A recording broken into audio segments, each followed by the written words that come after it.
ડાકોરના ઠાકોરના દાડા હોય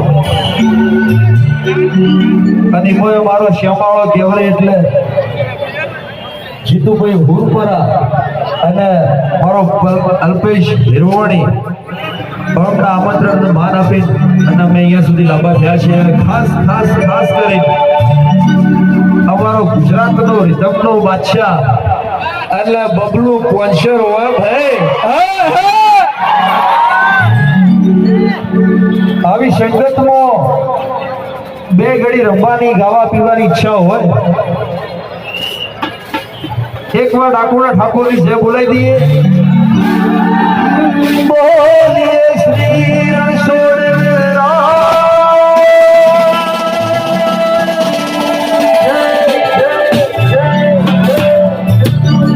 અને કૃષ્ણ કોનુડો એટલે બહુ રંગીન મિજાજનો દેવ હતો. એને આપણી છબીમાં આજની જનરેશનમાં 2019-21મી સદીમાં મારા જવાનિયાને યાદ કરતા એને કમ્પેરિઝન પણ એના બાપે બિહારતા ગીત ગાવું હોય તાણે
લડાઈ એટલું ગાવું હોય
હું